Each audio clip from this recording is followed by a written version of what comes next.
दोस्तों, आपने भगवान श्री कृष्ण के सुदर्शन चक्र के बारे में तो जरूर सुना होगा। यह दुनिया का सबसे शक्तिशाली शस्त्र था। महाभारत काल में चाहे समय को रोकना हो या शिशुपाल का वध करना हो, इस चक्र ने भगवान श्री कृष्ण का खूब साथ दिया। मगर एक दिन यह चक्र गायब हो गया और तब से यही सवाल था कि एक चक्र गया कहाँ। दोस्तों, आज हम आपको बताएंगे कि इतना शक्तिशाली चक्र कहाँ गायब हो गया।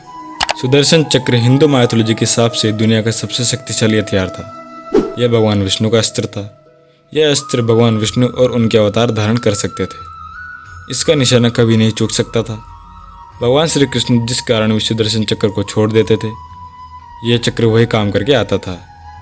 सुदर्शन चक्र एक ऐसा अस्त्र था जिसे छोड़ने के बाद यह लक्ष्य का पीछा करता था।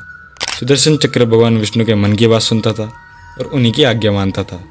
पुराणों के मुताबिक यह चक्र किसी तरीके से नहीं चलाया जा सकता था, बल्कि ये तो इच्छा शक्ति के हिसाब से काम करता था। यह चक्र कभी भी गलत नहीं करता था। जिसे मारने के लिए इसका इस्तेमाल किया जाता था, यह उसी को मारकर वापस लौटता था। इस वजह से भगवान विष्णु इसे सोच समझकर इस्तेमाल करते थे।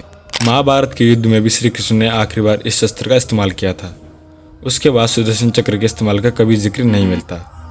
दोस्तों, आपको बताएंगे, लेकिन उससे पहले जानते हैं कि यह चक्र दिखता कैसा था और भगवान विष्णु को आखिर मिला कहाँ से। आकृति को लेकर कई पुराणों में अलग अलग वर्णन मिलता है। ऋग्वेद के मुताबिक सुदर्शन चक्र, जिसमें 108 प्लेट्स हैं, यह चक्र कई योजन की दूरी तय कर सकता है। मान्यताओं के मुताबिक यह चक्र भगवान विष्णु की तर्जनी उंगली में भगवान कृष्ण के हाथों में अंगूठी की तरह समाया हुआ था, जो लगातार घूमता रहता था। यह समय का चक्र था जो लगातार चलता रहता था। जब भी भगवान विष्णु को समय में फेरबदल करना हो या किसी को उसके पापों की सजा दिलानी हो, तब भगवान विष्णु और उनके अवतार इसके जरिए समय को रोक देते थे और फिर उस पर वार करते थे। भगवान विष्णु इस चक्र को अपनी इच्छा शक्ति के मुताबिक प्रकट करते थे।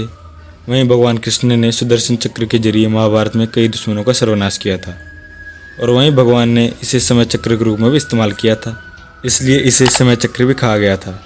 इस चक्र के जरिए श्री कृष्ण समय को रोक कर रखते थे, समय के पीछे जा सकते थे और समय के आगे भी जा सकते थे।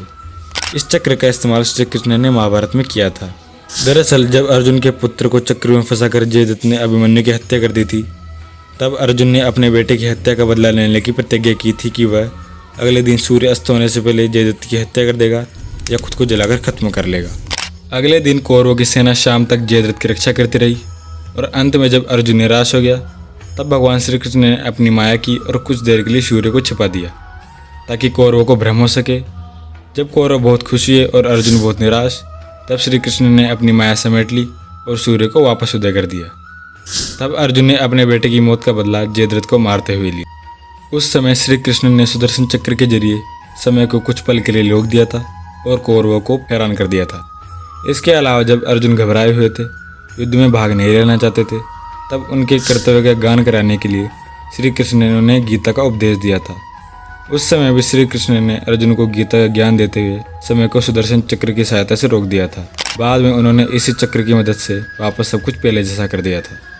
माना जाता था कि सुदर्शन चक्र एक भौतिक हथियार है जो भगवान विष्णु और उनके अवतारों को ही मिलता था, और सिर्फ वही इसे चलाने की विधि जानते थे। पौराणिक कथाओं के अनुसार सुदर्शन चक्र की उत्पत्ति को लेकर अलग अलग कथाएं जुड़ी हुई थी, पर सबसे ज़्यादा प्रचलित यह कथा है कि यह चक्र भगवान शिव ने भगवान विष्णु को दिया था। एक बार राक्षसों ने देवताओं को जीना दुश्वार कर दिया था। हर जगह लोगों को परेशान कर रहे थे। देवता इस बात से दुखी थे। तब सभी देवता मिलकर भगवान विष्णु के पास गए और उनसे मदद मांगी कि वह राक्षसों को मार सके। भगवान विष्णु ने राक्षसों को मारने की कोशिश की। तब उन्होंने देखा कि राक्षसों के पास एक अनोखी शक्ति है कि वह खुद को वापस ठीक कर जिंदा कर लेते हैं। तब भगवान विष्णु ने सोचा कि भगवान शिव ही उनकी मदद कर सकते हैं। भगवान विष्णु भगवान शिव की शरण में गए। उस समय भगवान शिव साधना कर रहे थे। तब भगवान विष्णु ने साधना को भंग न करके उनकी तपस्या करने की सोची कि कभी न कभी तो उनकी आवाज़ भगवान शिव तक पहुंचेगी। कई साल तक भगवान विष्णु भगवान शिव की तपस्या करते रहे। भगवान विष्णु भगवान शिव को 1000 कमल के फूल चढ़ाते थे। ऐसी भक्ति को देखते हुए एक बार भगवान शिव ने विष्णु जी की परीक्षा लेने की सोची। एक दिन जब भगवान विष्णु भगवान शिव के लिए फूल इकट्ठा कर रहे थे, तब भगवान शिव ने एक फूल छिपा दिया। एक फूल कम पाकर भगवान विष्णु ने सोचा कि मेरी आंखें भी कमल की जैसी हैं। इस वजह से उन्होंने अपनी एक आंख फूल की जगह चढ़ा दी।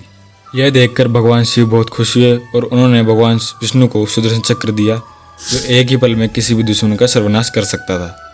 तब से भगवान विष्णु के पास यह चक्र मौजूद था। सुदर्शन चक्र 2 चक्रों से मिलकर बना था। जो लगातार अलग अलग दिशाओं में घूमते रहते थे। शिव पुराण के अनुसार इसमें 108 नहीं बल्कि 10,000 ब्लेड्स हैं। लेकिन जो बात आज भी रहस्य बनी हुई है वो यह है कि आखिर यह सुदर्शन चक्र आज कहाँ है। भगवान विष्णु का भगवान कृष्ण के बाद कोई अवतार नहीं हुआ, ना ही उनके बाद कभी इस चक्र का कोई उल्लेख हुआ। दोस्तों, इस सवाल का एक जवाब भविष्य पुराण में मिलता है।